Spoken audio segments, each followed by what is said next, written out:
We have some more Doodle dinosaurs. I love getting the chance to see this deck do its job.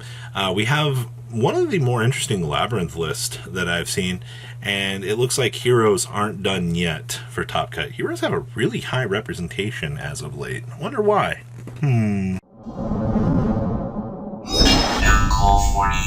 Make sure you guys smash the living crap out of that subscribe button so you guys don't miss out on more awesome content. Alright, so we have a dinosaur list here that is playing 3 Doodle Bop cards. Got the one Yugioh, the one Tyranno, and the one in your main deck. Now, honestly, I think the Doodle package, being the nice little throw into this deck, has definitely, it's put a little bit of a smile on my face as of late, just to kind of see, you know, the little splash ability that you get out of this.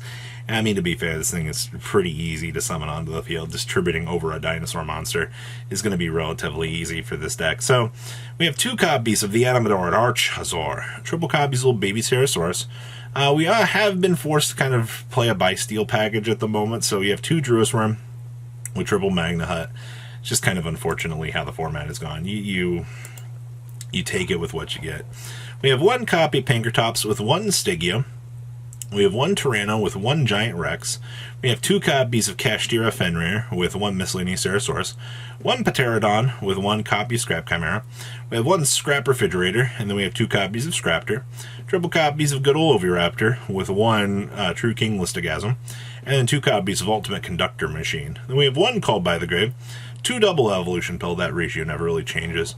We have 1 copy of Dragonic Diagram, triple copies of Fossil Dig, your triple Lost World, triple Prosperity with 1 Terraforming, and 1 Actually, I get the 1 Underworld Goddess, your 1 Sprite Elf, your 1 Secure Garden, 1 Scrap Wyvern with 1 Linkaribo, 1 Nightmare Unicorn with 1 IP, 1 Apple with 1 Access Code, your 1 Logia with your 1 Dolka, 1 Abyss Dweller, 1 Omega, 1 Borrowed Savage, and 1 Baron de Fleur. And you got 2 Cosmic, a Feather Duster, your triple Lightning Storm, your triple Different Dimension Ground, your triple Dimensional Barrier, and your triple copies of Evenly Matched here.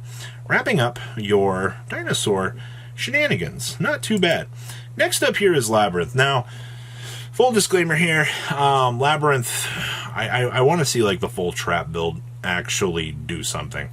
But unfortunately, the full trap build has not been the way to go, I think, for a little while now. It's very unfortunate, but this is just kind of what we've been forced to deal with, and how the deck, you know, until the next set comes out here, when we get the next round of big Labrynth support, you know, weight measuring and things like that, you're going to be forced to kind of play more grindy-esque cards. So, we have triple copies of Ariana, Green Servant Best. We have triple copies of Druisworm and triple copies of Magna Hut with triple Sireneer. That should tell you like how bad some of these events are being, where you have to play this many buy-steals to play the game. We have triple copies of Feck Veiler with 1 Cuckoo Clock. We have triple copies of Lady Labrynth.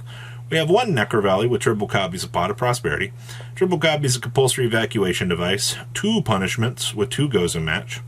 And then we have 2 copies of the Ledger Book, triple copies of Infinite Permanence. We have 2 copies of Metaverse, and of course, triple copies of Welcome Labrynth here, wrapping up your main deck. Down here in the extract, got 1 Underworld Goddess with your 1 News Reporter with 1 Unicorn. We have 1 copy of Dehark with 1 copy of Willow, 1 copy of the 7 Sins with 1 Baguski. We have 1 copy of the Meteorologic Aggregator with 1 Zeus. We got 1 King Kaiser Wave with 1 King Marksman Tell. And then we have Deviser King Deuce Machina. And then we have 1 Abyss Dweller with your 1 Garuda with your 1 Anitis. And then, of course, got triple Spooky Dogwood, triple copies of Sphere Mode, 1 Big Zombie World with 1 Appointer, 1 Ceasefire with triple Evenly Matched.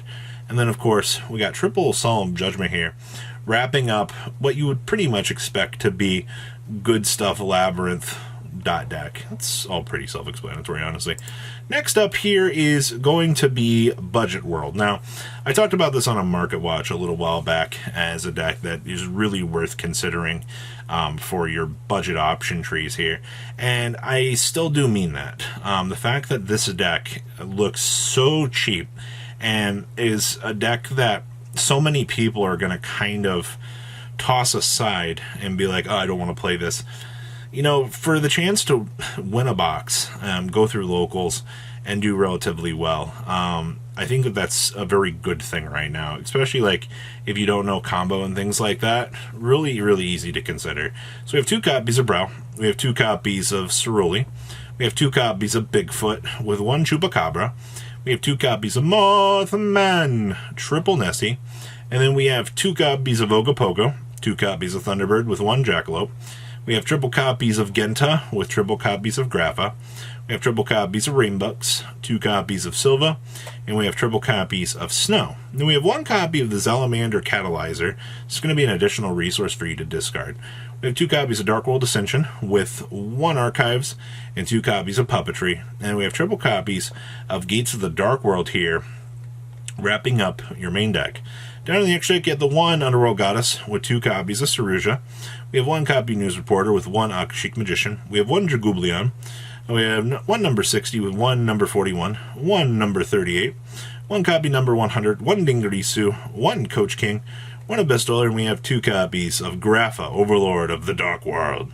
Then we got triple copies of Dark Row No More, triple copies of Forbidden Droplet, triple copies of Lightning Storm, triple copies of Twin Twister, and triple copies of good old Skill Drain here, wrapping up more of your basic Dark World shenanigans. But once again, it's way cheaper budget than it was formerly before, and I'll take that for sure. Next up here is Heroes. Hey, look, it's Ian Shuffle Turbo, baby. The fact that Ian Shuffle gets you to the immediate, like, mass change, and then, you know, you essentially Dark World pass, or, yeah, Dark Law pass. A lot of people, a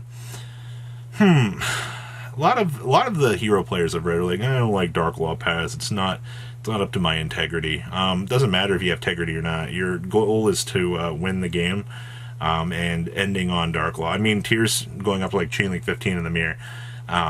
Who cares? All right, you're here to win the game. Getting access to this card through Ian Shuffle so you can play the game is definitely what you want to do. Imagine not winning the game, or wanting to win. We have triple copies of Ash Blossom and Joy Spray. We have 1 Dark Angel with 1 Denier. We have 2 copies of Malicious with 1 Plasma.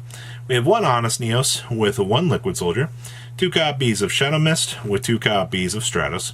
And we have triple copies of Faris with 1 Increase and 2 copies of Vion.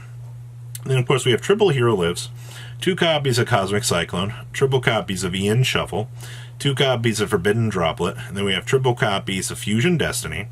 We have 1 copy of Harpy's Feather Duster, triple copies of Mass Change. We have 1 Miracle Fusion, 1 Poly, and 1 copy of Reinforcement of the Army. Down the extra deck, we have 1 Wonder Driver, we have 1 Dread Decimator, we have 2 Cross Crusaders. These are going to be your basic staples for so long. We have 1 Trinity with 1 Starving Venom, we have 2 copies of Dark Law, we have 1 Blast, 1 Anki with 1 Acid, we have 1 Garuda, we have 1 Sunrise, 1 Absolute Zero, and we have 1 DP. Then we have triple copies of Lightning Storm, 2 copies of Raigeki, triple copies of Super Polymerization, 1 Terraforming with triple copies of Zombie World, and triple copies of Rivalry of the Warlords here. Wrapping up, once again, hero good stuff, alright? The deck does its job, aka Dark Law Turbo, baby. And the last list we have for you is Ishizu good stuff. Now, the Naturia deck, this deck is actually really fun to watch. I know a lot of people don't want to endure like the combo lines and things. A lot of people just wrote this deck off as a brick, which I mean is perfectly fine. You kind of, I would say you require a certain amount of skills to play this bad boy. And a lot of Yu-Gi-Oh players just don't want to dedicate the time or effort to learning the combo lines with it, or you brick. And then you throw the deck in the trash. Perfectly respectable. We have 1 copy of Vegito, 2 copies of Druisworm, and 2 copies of Magna Hat. We have 1 copy of Herald of Orange Lights, 2 Fenrir. We have triple copies of Kelbeck with triple copies of Keldo, and triple copies of Mudora.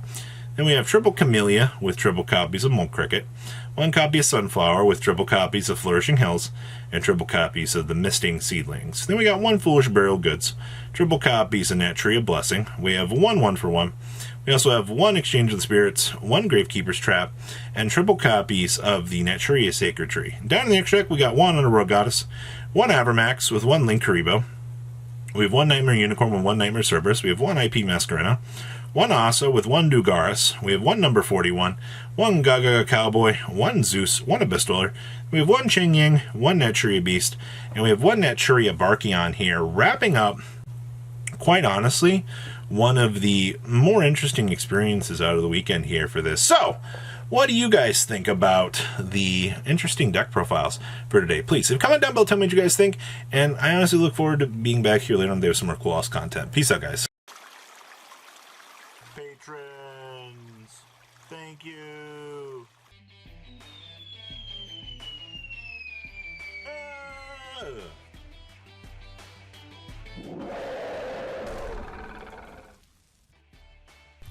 Thank you so much for watching. Check out these other videos.